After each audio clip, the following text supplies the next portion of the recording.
And the wildfire is not only bringing devastation, but a political blame game along with it. Governor Gavin Newsom inviting President-elect Trump to meet with displaced residents in California after the two spent the week exchanging blame. Meanwhile, L.A. Mayor Karen Bass is on the defensive this morning with criticism swirling around her handling of the wildfires. NewsNation's Alina Shirazi live in Washington, D.C. for us. Good morning again, Alina. Bring us up to date here behind the politics of these blazes that we're seeing in California.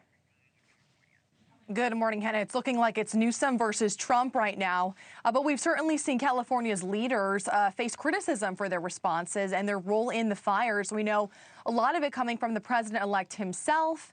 We know he has repeatedly criticized LA's mayor as well as I mentioned, California's governor. But Governor Newsom is now responding directly to Trump's comments. We know it's the latest back and forth that we have seen between the two of them. He did post on X, Newsom did, essentially inviting Trump to come to California, saying they should work together and not politicize a human tragedy. But we know with less than 10 days until Trump's second inauguration, he did offer a reminder of how long he has used disaster to damage political opponents like Governor Gavin Newsom. This week, Trump has called for Newsom to resign.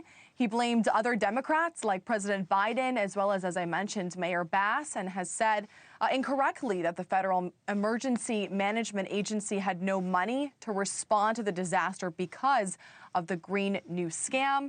We know Newsom says he is focused on protecting the people, not playing politics, and making sure firefighters have what they need.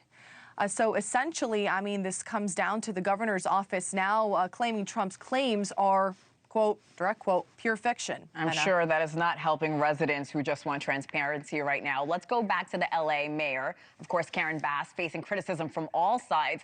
And we're hearing rumors of dissension in the ranks. The mayor's office denying reports that they fired the department chief. What are you learning this morning, Alina?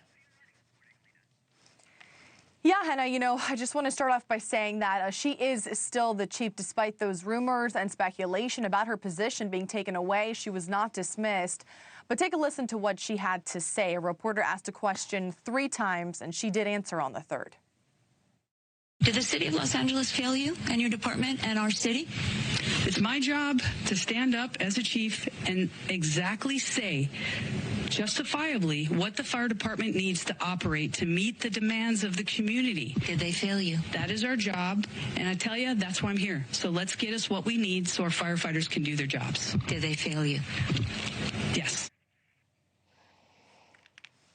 And on Friday, Crowley met with Mayor Karen Bass and issued the following statement saying, quote, their foremost priorities continued to be fighting the current wildfires and safeguarding Los Angeles. But as for Mayor Bass, there is a petition circulating online that demands her to immediately resign. We did find that online. You can see that on your screens there. So far, there have been over 56,000 signatures.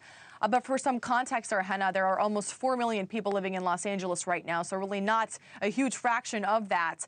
But the petition does also call for a full investigation into what they call the failures in disaster preparedness and response to this, accountability for taxpayer dollars, as well as a full plan to sort of ensure the safety for the people of Los Angeles when we're looking at future disasters when they do come up. And mayors across the country as well putting out a statement throwing their support behind Bass in the middle of all of this controversy. Yeah, a lot going on in the middle of all this controversy. Yeah. Alina Shirazi live from our nation's capital. Thank you for your reporting this morning.